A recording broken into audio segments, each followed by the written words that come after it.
नमस्कार, India voice पर स्वागत है आपका। मैं हूं आपके साथ प्रियंका मिश्रा। बुलेटिन की करेंगे शुरुआत। उत्तर प्रदेश से इस वक्त की सबसे बड़ी खबर सामने आ रही है। शिवपाल यादव ने छोड़ी बदायूं की सीट। तो इस वक्त की सबसे बड़ी खबर उत्तर प्रदेश से निकल के सामने आ रही है। शिवपाल यादव ने छोड़ी बदायूं की सीट। बेटे को बदायूं से चुनाव लड़ाने का प्रस्ताव। बेटे को बदायूं से चुनाव लड़ाने का प्रस्ताव। आदित्य यादव को चुनाव लड़ाने का प्रस्ताव। आदित्य यादव को चुनाव लड़ाने का प्रस्ताव। बदायूं से चुनाव लड़ाने का प्रस्ताव अखिलेश यादव को भेजा गया। आदित्य के नाम का प्रस्ताव। तो उत्तर प्रदेश की सियासत से जुड़ी इस वक्त की अहम जानकारी निकल के सामने आ रही है। सियासत से जुड़ी सबसे बड़ी खबर, शिवपाल यादव ने छोड़ी बदायूं की सीट। बदायूं से चुनाव लड़ाने को लेकर बेटे का नाम किया आगे। आदित्य यादव को चुनाव लड़ाने का प्रस्ताव सपा सुप्रीमो अखिलेश यादव के पास भेजा गया।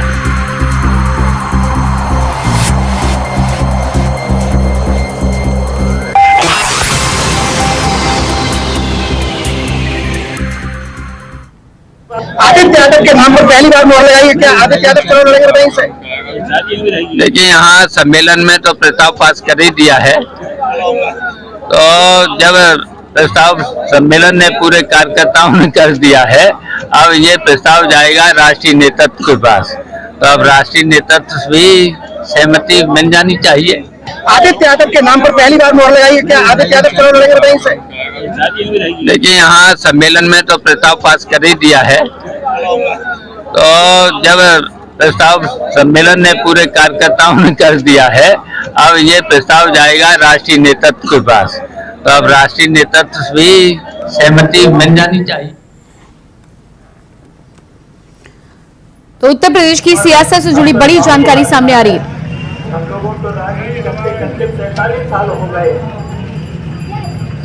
6 बार विधायक हो लिए, मंत्री भी हो लिए, सरकारें बनाई गिराई, और ये चुनाव 2024 का चुनाव। शिवपाल यादव ने छोड़ी बदायूं की सीट। बदायूं की सीट से बेटे आदित्य यादव को चुनाव लड़ाने को लेकर सम्मेलन में प्रस्ताव पारित होने की बात की है। साफ तौर पर उनका कहना है कि सम्मेलन में तो प्रस्ताव पारित हो ही गया है, सभी की सहमति है। राष्ट्रीय नेतृत्व के पास यानी कि सपा सुप्रीमो के पास आदित्य के नाम का प्रस्ताव भेजा गया है। उन्हें पूरी उम्मीद है कि ये प्रस्ताव वहां भी पास कर दिया जाएगा। यानी कि शिवपाल यादव की माने तो बेटे को बदायूं की सीट देने का काम यहां पर किया गया है। शिवपाल यादव ने छोड़ी बदायूं की सीट। अब देखना ही होगा कि शिवपाल यादव लोकसभा चुनाव में समाजवादी पार्टी की तरफ से क्या कोई और सीट अपने लिए चुनते हैं, मांगते हैं। हम लोगों को राजनीति करते करते 47 साल हो गए। 6 बार विधायक हो लिए, मंत्री भी हो लिए, सरकारें बनाई। और इसी खबर पर हमारे साथ मोहम्मद आसिफ लखनऊ से संवाददाता जुड़ चुके हैं लाइव। इसके अलावा विजय कुमार हमारे साथ बदायूं से भी जुड़ चुके हैं। जी मोहम्मद आसिफ, जिस तरह से यूपी की सियासत से जुड़ी बड़ी खबर सामने आई है, शिवपाल यादव ने बदायूं की सीट छोड़ दी है, अपने बेटे को चुनाव लड़ाने के प्रस्ताव को लेकर सम्मेलन पर बातचीत की है, क्या पूरी जानकारी है?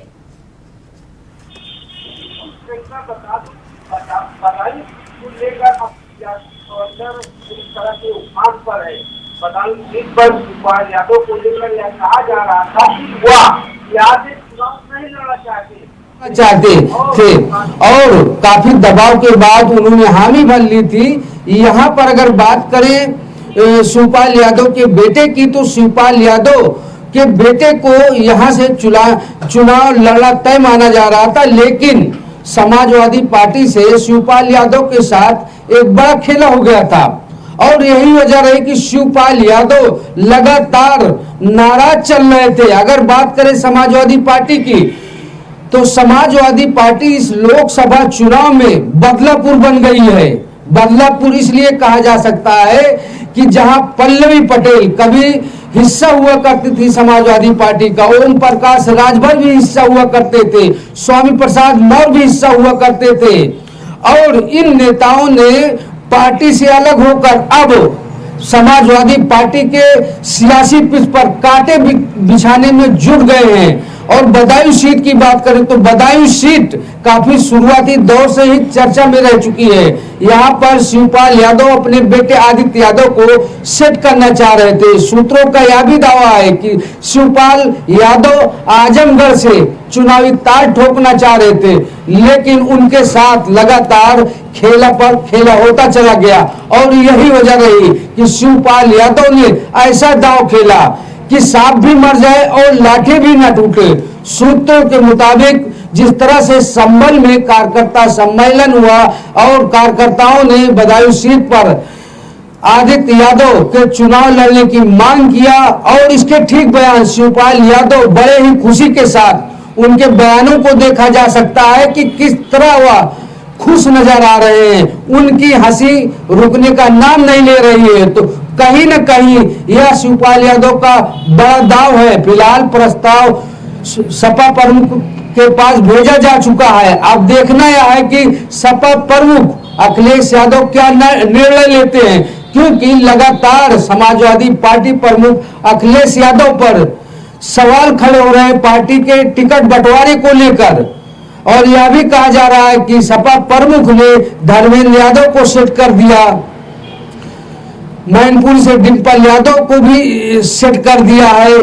तो जिस तरह से सेफ सीटों पर अपने पारिवारिक जन को सपा प्रमुख चुनाव लड़ा रहे, वहीं कहीं न कहीं शिवपाल यादव को इग्नोर भी किया जा रहा था। लेकिन ऐसी पटकनी, ऐसा दांव खेला शिवपाल यादव ने कि अब जो है समाजवादी पार्टी जो है फिर से चित होने की फिर से चित होती दिखाई दे रही है। तो यह कहा जा सकता है कि शिवपाल यादव ने एक बार फिर से समाजवादी पार्टी को बदलापुर बना दिया।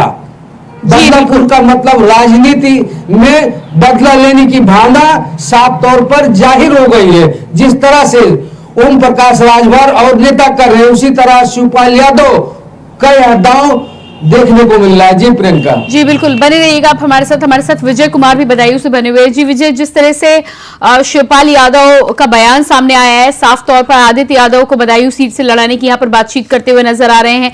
बदायूं की धरातल पर स्थिति देखी जाए तो क्या कहा जा सकता है, आदित्य यादव को लेकर कितना समर्थन मिल रहा है बदायूं में? अगर बदायूं की बात की जाए, चाहे तो बदायूं विधानसभा हो या तहसील हो या तुलसी और बिसौली और उन्नाव की 2 विधानसभाएं लगती हैं, तो देखा जाए तो देखिए स्थान जिस तरह से देखिए आदित्य को लाने की बात कई बार पहले भी चर्चा में जो रहा था। कार्यकर्ता जिस तरह से युवा चेहरा है आदित्य, तो इनको लेकर के कार्यकर्ता भी चाहते हैं कि ये यहाँ बदायूं पर युवा चेहरा रहे समाजवादी पार्टी से। देखिए जिस तरह से यहाँ पर धर्मेंद्र यादव का टिकट कटा था, उसके 1 दिन के बाद शिवपाल यादव अपने चुनाव प्रचार के लिए या पहली बार बदायूं के लिए आए थे। तो हालांकि देखिए शिवपाल यादव की अगर बात की जाए तो वो पहले से ऐसा लगता है कि वो खुद नहीं चाह रहे थे कि बदायूं सीट से वो चुनाव लड़े, क्योंकि जिसके लेकर के कल जो संभल में सभा हुई है, उस संभल से एक बार तस्वीर बिल्कुल साफ हो गई है। और उन्होंने कह भी दिया कि अब हाईकमान को जो है इसका आदित्य अपने बेटे आदित्य के लिए जो है प्रस्ताव भेजेंगे। जी बिल्कुल, तो इस पूरे मामले में जिस तरह से शिवपाल यादव की तरफ से ये सीट छोड़ी गई है, भारतीय जनता पार्टी की बात करें तो भारतीय जनता पार्टी ने कल ही बदायूं की सीट को लेकर प्रत्याशी का ऐलान किया है। संघमित्रा मौर्य की टिकट वहां से काटी गई है। क्या उसके बाद कहीं ना कहीं ये फैसला है या उस फैसले का भी शिवपाल यादव के फैसले पर असर पड़ता हुआ नजर आ रहा है? देखिए हाँ, कल जिस तरह से देखिए पूर्वोत्तर सम्मेलन था और यूपी के मुख्यमंत्री योगी आदित्यनाथ ने मंच से इस तरह से कहा था कि अभी जो है भतीजे को भगाया और कुछ ही समय में चाचा भी ये मैदान छोड़ जाएंगे। तो बिल्कुल देखिए जिस तरह से भाजपा में जो सत्ता पर निशाना साधा था, उसको लेकर के कहीं ना कहीं देखिए समाजवादी पार्टी में जो है बीजेपी का भय तो बनाए हुआ है। अगर देखिए एक तरह से बीजेपी को भी एक मौका मिल गया, क्योंकि जिस तरह से उन्होंने मंच से कल बयान किया था, एक तो उसके आधार पर देखिए बीजेपी का बयान आ गया कि शिवपाल यादव ने जिस तरह से आदित्य यादव को मैदान में लाने की बात कही है और बदायूं सीट खुद को छोड़ रहे हैं। तो कहीं ना कहीं देखिए ये समाजवादी का जो नेतृत्व है लगातार सीटों को बदल रहे हैं, तो कहीं ना कहीं समाजवादी अपने आप में एक यूपी को लेकर के कि ये भय है कि कहीं ना कहीं हम 2 सीट कमाना दें, इसको लेकर के भी जो है बदायूं सीट पर भी घमासान मचा हुआ है। जी विजय, इसके अलावा जिस तरह से शिवपाल यादव ने ये सीट छोड़ी है, साफ तौर पर चाचा भतीजे के बीच भी मनमुटाव देखा जा सकता है। बदायूं की सीट पर पहले से ही शिवपाल यादव लड़ना नहीं चाहते थे, लेकिन कहीं ना कहीं मजबूरी के चलते, सपा सुप्रीमो के फैसले के चलते अभी तक ये चुप्पी साध रखी थी। लेकिन अब जिस तरह से पीछे हटने का काम कर रहे हैं, क्या ये भी माना जा सकता है कि तमाम पार्टियां जिस तरह से सपा से मुंह मोड़ चुकी हैं, ऐसे में चाचा और भतीजे के बीच भी सब कुछ ठीक ठाक नहीं है? देखिए ये तो चीज पहले ही क्लियर हो गई थी। जिस तरह से देखिए यहाँ पे धर्मेंद्र यादव का टिकट कटा था, इसके बाद शिवपाल यादव का हुआ था, तो शिवपाल यादव जो लगातार शिवपाल यादव को बदायूं के बदलने की बात पहले चल रही थी, जिसको लेकर। जी बिल्कुल विजय, इस तमाम जानकारी के लिए बहुत शुक्रिया आपका। मोहम्मद आसिफ, आपका भी बहुत बहुत शुक्रिया। और इसके बाद बात करेंगे अगली खबर की। उत्तर प्रदेश में समाजवादी पार्टी एक बार फिर से सियासी भंवर में है। संभल, मेरठ, मुरादाबाद, रामपुर के बाद अब बदायूं में भी पार्टी को लोकसभा चुनाव के लिए प्रत्याशी उतारने में दिक्कत आ रही है। समाजवादी पार्टी के प्रत्याशी शिवपाल यादव ने बदायूं सीट छोड़ने का ऐलान कर दिया है। अपने बेटे आदित्य यादव को बदायूं से प्रत्याशी बनाने का प्रस्ताव पार्टी प्रमुख को भेजा जा चुका है। इससे सियासी घमासान तेज हो गया है। बदायूं से आदित्य यादव के लड़ने की संभावना की खबर पहले ही दे दी गई थी, लेकिन अब उस पर मुहर लगती हुई दिखाई दे रही है। दरअसल संभल बदायूं सीट पर सपा प्रत्याशी दूसरी बार बदला जाएगा। पहली लिस्ट में धर्मेंद्र यादव को टिकट मिला था, दूसरी लिस्ट में अखिलेश यादव ने शिवपाल यादव को सपा का प्रत्याशी बनाया था। अब पार्टी सूत्रों का यह भी कहना है कि अगर पार्टी बदलाव करने के लिए तैयार हो जाती है तो आदित्य यादव को टिकट मिलना तय है। वो पार्टी नेता शिवपाल यादव के पुत्र हैं।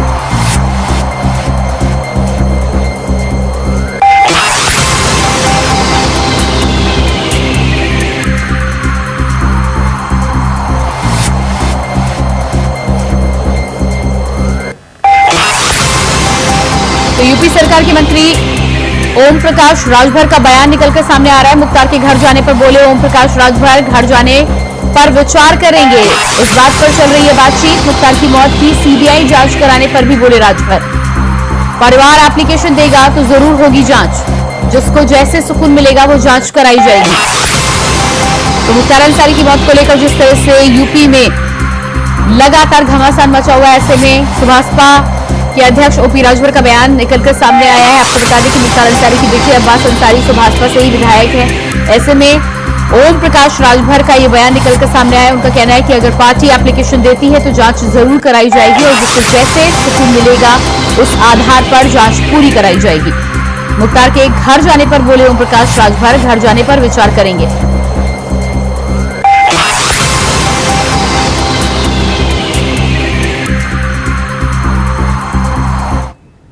ओम प्रकाश जी, एक सवाल ये है कि तमाम जो नेता हैं वो गाजीपुर जा रहे हैं अफजाल अंसारी के घर पे इस शोक के समय में संवेदना देने के लिए, क्या आप भी जाएंगे? विचार करेंगे, उस पर बातचीत हो रही है। आप मानते हैं कि ये साजिश है? अब देखिए, परिवार की तरफ से ये आरोप हुआ कि मजिस्ट्रेटियल जांच हो। सरकार ने तुरंत एक्शन लिया और मजिस्ट्रेटियल जांच का आदेश दे दिया और जांच शुरू हो गई। परिवार की तरफ से और कोई जांच की अगर डिमांड होगी तो उसके लिए भी सरकार कटिबद्ध है। सरकार जो चल रही है वो कानून का राज है। कानून के राज में जिसको भी न्याय के लिए जहां भी जो जिस एजेंसी से उनको सुकून मिले वो एजेंसी से जांच कराई जाएगी। क्या मानते हैं कि मुख्तार हत्याकांड में या मुख्तार की मौत में सीबीआई जांच होनी चाहिए? अब ये आपके कहने से नहीं ना होगा, ये जांच होगी तो उनके परिवार की तरफ से होगी ना, वो डिमांड करेंगे तो उस पर विचार किया जाए। ओम प्रकाश जी, एक सवाल ये है कि तमाम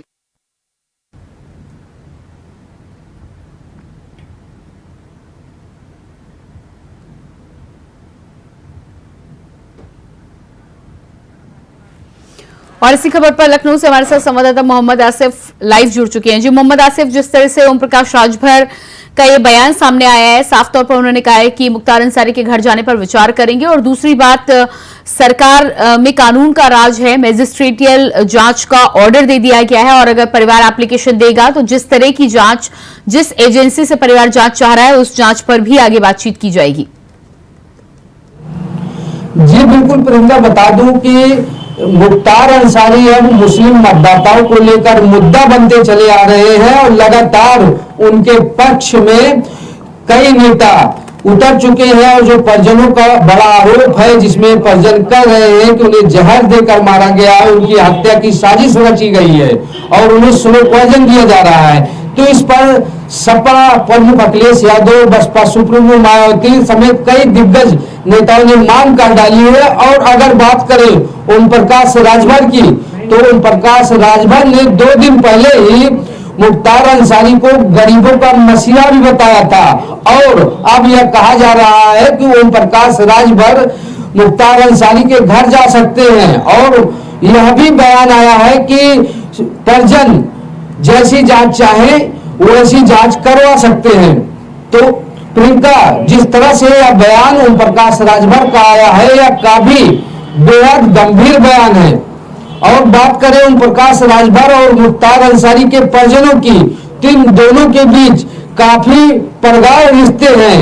मुख्तार अंसारी के बड़े बेटे अब्बास अंसारी ने ओम प्रकाश राजभर की पार्टी सुभाषपा से चुनाव लड़ा था मऊ से, और वह जीते भी। तो कहने का मतलब यह है कि अब्बास अंसारी ओम प्रकाश राजभर की पार्टी के विधायक हैं, और अब जिस तरह से बयान आ रहा है, उस पर भी कहीं न कहीं तमाम ऐसे सवाल खड़े हो रहे हैं जिससे राजनीतिक गलियारे में चर्चा मची हुई है। क्योंकि अब ओम प्रकाश राजभर की पार्टी एनडीए का हिस्सा है, एनडीए मतलब बीजेपी। तो कहीं न कहीं ओम प्रकाश राजभर का मुख्तार अंसारी और उनके बेटे के प्रति प्रेम कम नहीं हुआ है। यही वजह है कि आप बैटिंग लगातार कर रहे हैं। मोहम्मद आसिफ, इस जानकारी के लिए बहुत शुक्रिया आपका। और इसके बाद बात करेंगे अगली खबर की। ताइवान की राजधानी ताइपे में आज सुबह भूकंप के जोरदार झटके महसूस किए गए। रिक्टर स्केल पर भूकंप की तीव्रता 7.5 मापी गई, जो कि खतरनाक कैटेगरी में आती है। 25 सालों में आया ताइवान में सबसे बड़ा भूकंप है। भूकंप के झटके इतने ज्यादा तेज थे कि ताइपे के कई हिस्सों की बिजली गुल हो गई। भूकंप के झटकों के तुरंत बाद पड़ोसी देश जापान भी अलर्ट मोड पर आ गया। सुनामी की चेतावनी जारी की है। वहीं लोगों को निचले इलाकों में जाने से भी कहा गया है। भूकंप के जोरदार झटकों की वजह से अभी तक किसी के मारे जाने या फिर घायल होने की जानकारी सामने नहीं आई है। हालांकि सोशल मीडिया पर सामने आए वीडियो में भूकंप की वजह से भूस्खलन और कई जगहों पर इमारतों के गिरने की खबरें भी सामने आ रही हैं। भूकंप के झटके स्थानीय समय के मुताबिक सुबह 9 बजे महसूस किए गए, जिसकी गहराई 35 किलोमीटर बताई जा रही है।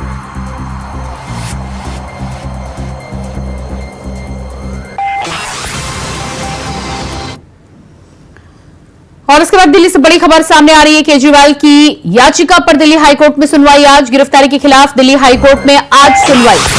ईडी ने दाखिल किया जवाब। ईडी का दावा, आपने दिल्ली सीएम के जरिए मनी लॉन्ड्रिंग की। ईडी का दावा, आपने अरविंद केजरीवाल के जरिए की मनी लॉन्ड्रिंग। ईडी ने यह भी दावा किया कि गोवा विधानसभा चुनाव में लगभग 45 करोड़ रुपए आम आदमी पार्टी के द्वारा खर्च किए गए। ये 45 करोड़ रुपए शराब घोटाले से आए। ईडी का दावा, हवाला के जरिए पैसा गोवा पहुंचाया गया। ईडी का दावा, यह अपराध पीएमएलए 2002 की धारा 70 के तहत आते हैं। तो गिरफ्तारी के खिलाफ दिल्ली हाईकोर्ट में आज सुनवाई होनी है। साथ ही साथ ईडी ने इस पूरे मामले में कई दावे किए हैं। इसी खबर पर हमारे साथ दिल्ली से संवाददाता अजीत कुमार लाइव जुड़ चुके हैं। जी अजीत, जिस तरह से आज जमानत को लेकर और गिरफ्तारी के खिलाफ हाईकोर्ट में सुनवाई होनी है, ऐसे में सुनवाई को लेकर क्या समय निर्धारित किया गया है, क्या अपडेट आपको मिल पा रहा है? शाम को मंगलवार को ईडी ने दिल्ली हाईकोर्ट में अपना जो जवाब है वो दाखिल किया है, और ये जवाब जो है वो मुख्यमंत्री अरविंद केजरीवाल की जमानत को लेकर के किया। हालांकि ईडी ने इस जमानत याचिका को लेकर के अपना विरोध जताया है। साथ ही जवाब में दाखिल किया उसको साफ तौर पर आम आदमी पार्टी के संयोजक और मुख्यमंत्री अरविंद केजरीवाल को इस पूरे कथित शराब घोटाले का जो मामला चल रहा है, इस पूरे मामले में मुख्यमंत्री अरविंद केजरीवाल को किंगपिन बताया गया है। जो ईडी है उसके तरफ जवाब ये दिया गया है कि आम आदमी पार्टी को इस शराब घोटाले का पूरी तरीके से सीधे तौर पर फायदा मिला है, और इसका जो हवाले का जो पैसा है वो साउथ कोरिया यानी कि गोवा में विधानसभा चुनाव के दौरान इन पैसों का इस्तेमाल किया गया। करोड़ों रुपए के जो लेन देन है वो हवाला के जरिए जो कि इस शराब नीति के एवज में आए हैं, और उसका जो इस्तेमाल है वो विधानसभा चुनाव में इस्तेमाल किया गया है। सीधा फायदा जो आम आदमी पार्टी को जो है, ऐसे में तो मुख्यमंत्री अरविंद केजरीवाल है वो न केवल जिले के मुख्यमंत्री बल्कि कार्यकर्ता के साथ साथ आम आदमी पार्टी के संयोजक भी है, और इसी वजह से उनको जो है पूरे मामले का जो किंगपिन जो है वो बताया गया है। अब देखना ये होगा कि आज जब कोर्ट इस मामले को लेकर के सुनवाई करता है तो क्या मामला, क्या चीजें सामने आती है। लेकिन जिस तरीके से अगर बात को तो बताई जा रही है, तो दोपहर के समय में कभी भी इस मामले को लेकर सुनवाई हो सकती है, और तस्वीर जो है वो साफ हो जाएगी कि उन्हें राहत मिल पाएगी या फिर, क्योंकि अभी वो 15 अप्रैल तक के लिए न्यायिक हिरासत में है। और इस समय वो दिल्ली की तिहाड़ जेल नंबर 2 में इस समय है। तो देखना ये होगा कि क्या उन्हें राहत मिलती है या फिर आफत उनकी जो बरकरार है वो बनी रहती है। जी बिल्कुल। तो जिस तरह से आज गिरफ्तारी के खिलाफ सुनवाई हाईकोर्ट में होनी है, साथ ही साथ आम आदमी पार्टी के नेता संजय सिंह को कल जमानत मिली है, लेकिन संजय सिंह को जमानत के मामले में ईडी ने कोई आपत्ति दर्ज नहीं कराई थी। कोर्ट के पूछे जाने पर ईडी का जिस तरह से दावा लगातार अरविंद केजरीवाल को लेकर किया जा रहा है कि मनी लॉन्ड्रिंग में मुख्य साजिशकर्ता थे और उनकी अहम भूमिका है, ऐसे में क्या लग रहा है आपको, आज ईडी आपत्ति दर्ज करा सकती है? देखिए बिल्कुल, यहाँ प्रियंका मैं 2 चीजें बता रहा हूँ। सबसे पहले तो ये जिस तरीके से जब कल संजय सिंह की जमानत याचिका को लेकर सुप्रीम कोर्ट में सुनवाई हो रही थी तो उस समय ईडी ने कोई भी उस समय उसका विरोध नहीं किया था। अब अगर मैं आज हाईकोर्ट की बात करूँ तो कल ही जब जवाब दाखिल किया गया तो उसी समय ईडी ने इस जमानत याचिका को लेकर अपना विरोध जो आपत्ति है वो जताई थी। दूसरा, अगर मैं दूसरा उद्देश्य की बात करूँ तो कल जब संजय सिंह को जमानत दी गई तो उस समय कोर्ट की तरफ से विशेष रूप में कहा गया कि आने वाले समय में जी अजीत आप बने रहिएगा हमारे साथ। और इसके बाद सूत्रों के हवाले से बड़ी खबर सामने आ रही है। जेल में बंद अरविंद केजरीवाल की तबीयत हुई खराब, तेजी से घट रहा है केजरीवाल का वजन। सूत्रों के हवाले से खबर सामने आ रही है, तेजी से घट रहा है केजरीवाल का वजन। गिरफ्तारी के बाद अब तक 4.5 किलो वजन कम हुआ। घटते वजन पर डॉक्टर्स ने जताई चिंता। घटते वजन पर डॉक्टर्स ने जताई चिंता।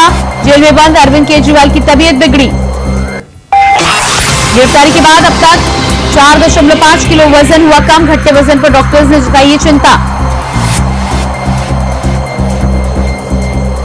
दिल्ली से अहम जानकारी निकल के सामने आ रही है। केजरीवाल को 2 दिन पहले कोर्ट ने 15 दिन की न्यायिक हिरासत पर भेजा था और ऐसे में तिहाड़ के बैरक नंबर 2 में केजरीवाल को फिलहाल रखा गया है। लेकिन अब जानकारी निकल के सामने आ रही है, जेल प्रशासन की तरफ से यह जानकारी आ रही है कि केजरीवाल का वजन लगातार घट रहा है, जिसको लेकर डॉक्टर्स ने चिंता जताई है। और इसी खबर पर हमारे साथ अजीत लगातार दिल्ली से बने हुए हैं। अजीत, केजरीवाल को लेकर जिस तरह से जानकारी सामने आ रही है कि डॉक्टर्स ने उनके स्वास्थ्य को लेकर चिंता जताई है, तेजी से उनका वजन घट रहा है, अब तक 4.5 किलो वजन कम हो चुका है।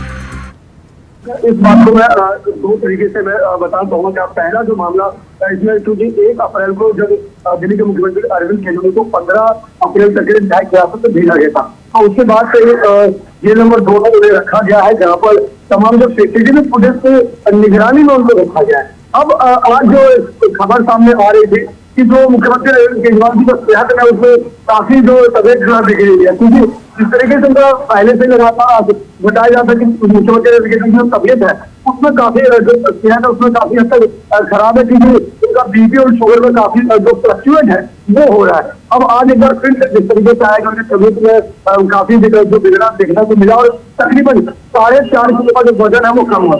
हालांकि इसके बाद जो जेल प्रशासन है उसकी तरफ से भी बताया जा रहा है कि बयान सामने आया है, जिसमें जेल प्रशासन ने इन तमाम जो बातों को निराधार बताया और जेल प्रशासन तक कहा गया है कि ऐसा कोई भी मामला सामने नहीं है। लगातार वो डॉक्टर की निगरानी में है और वो मॉनिटरिंग पे है। अभी तक ऐसा जो लगातार जो बातें बताई जा रही है कि 4.5 किलो का वजन उनका कम हो गया, ऐसे तमाम बातों को अभी तिहाड़ जेल प्रशासन की तरफ से निराधार बताया। जी प्रियंका। जी बिल्कुल अजीत, इस पूरे मामले में जिस तरह से आपका कहना है कि निराधार है, लेकिन आम आदमी पार्टी की मंत्री आतिशी की तरफ से भी ये जानकारी निकल के सामने, उनका भी ये बयान सामने आया है कि उन तक जानकारी पहुंची है कि केजरीवाल की तबीयत बिगड़ी है। इसको लेकर क्या कहना है आपका? देखिए बिल्कुल प्रियंका, बताते हैं सुबह से ही ये बातें बड़ी तेजी से आई थी, जिसमें ये बातें सामने आ रही थी कि मुख्यमंत्री अरविंद केजरीवाल की तबीयत जो है वो बिगड़ गई है और उनकी हालत जो है लगातार, क्योंकि जैसा मैंने कहा कि उनका बीपी हो या शुगर हो लगातार जो है वो ऊपर और नीचे हो रहा है। ऐसे में उनसे काफी लंबे समय से उनकी तबीयत को लेकर के बातें बताई जाए, फिर इसका परिणाम रहा कि जब उन्हें न्यायिक हिरासत पर भेजा गया तो उनको डॉक्टरों की तरफ से दवाइयां दी गई है वो भी उनके साथ भेजा गया। इसके अलावा जो खाने की हम बात करें या फल फ्रूट की बात करें तो उसमें भी कोर्ट की तरफ से विशेष निर्देश दिए गए थे। अब आज जब सुबह से ही जो बातें फैल रही थी कि उनकी तबीयत बिगड़ रही है, 4.5 किलो वजन कम हुआ है, लेकिन जैसे ये बातें लगातार फैलती नजर आई तो तुरंत उसके बाद से जेल प्रशासन बातें कही गई है कि ये सारी बातें फिलहाल निराधार है और ऐसा कुछ नहीं। जी बिल्कुल अजीत, इस जानकारी के लिए बहुत बहुत शुक्रिया आपका। और इसी के साथ फिलहाल इस बुलेटिन में इतना ही। खबरों के लिए बने रहिए इंडिया वॉइस के साथ। नमस्कार।